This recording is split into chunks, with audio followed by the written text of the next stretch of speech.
السلام علیکم ورحمۃ اللہ وبرکاتہ۔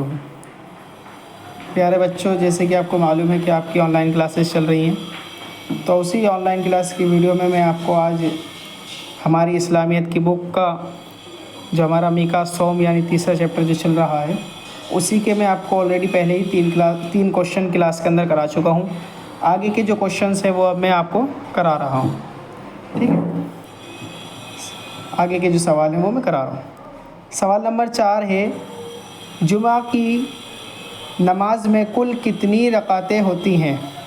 تو جمعہ کی نماز میں کل 14 رکعتیں ہوتی ہیں، جس میں 4 سنت موقدہ یعنی ضروری، اور غیر موقدہ ہوتی ہے بیٹا جو ضروری نہیں ہے، جو اگر ٹائم نہیں ہے یا اور کچھ بات ہے تو آپ چھوڑ سکتے ہیں، لیکن جو سنت موقدہ ہوتی ہیں وہ ضروری ہوتی ہیں۔ موقدہ کا معنی ہے ضروری۔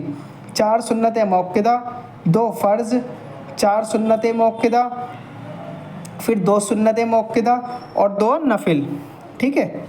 سوال نمبر 5، نفل نمازیں کون کون سی ہیں؟ تو نفل نمازیں جو ہیں وہ تہجد، اشراق، چاشت، اوابین، صلاۃ التسبیح وغیرہ۔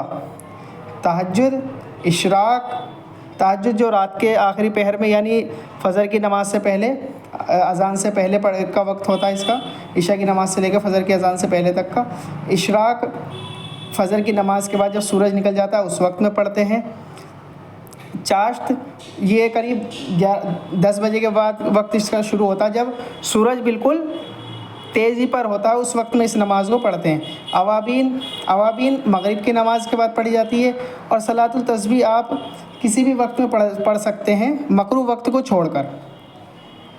سوال نمبر 6، اذان اور اقامت کن نمازوں کے لیے کہی جاتی ہے؟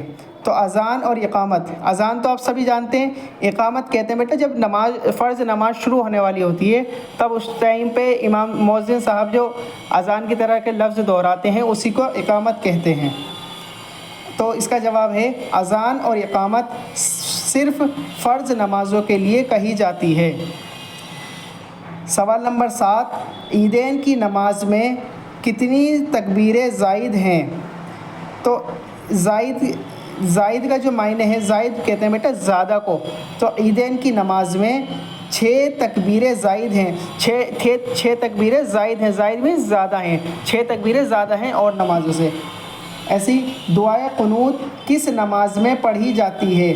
تو دعائے قنوت وتر کی تیسری رکعت میں قرات کے بعد اللہ اکبر کہہ کر دعائے قنوت پڑھی جاتی ہے۔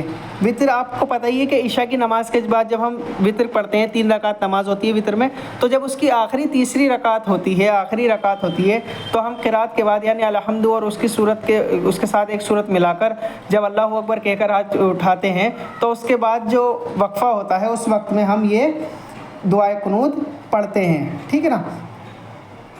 یہ ہمارے سبھی سوال میقات صوم کے الف کے پورے ہو چکے ہیں۔ اب میں امید کرتا ہوں کہ آپ سبھی بچے یہ سوال جو ہے اپنی کاپی میں پورے کر لیں گے، اور جب ہمارے اسکول کھلیں گے تو آپ ان سوالوں کو مجھے چیک کرائیں گے۔ اپنی پڑھائی پر دھیان دیجیے گا، کیونکہ آپ کے 15 نومبر سے انشاءاللہ FA3 شروع ہو جائیں گے۔ پڑھائی پہ بالکل بھی ڈھیل مت دیجیے گا، کیونکہ پڑھائی کا نقصان ہوگا، اور پڑھائی کا نقصان ہوگا تو پھر آپ کے نمبر کم آئیں گے، آپ کے مارکس کم آئیں گے، ٹھیک ہے؟ اللہ حافظ۔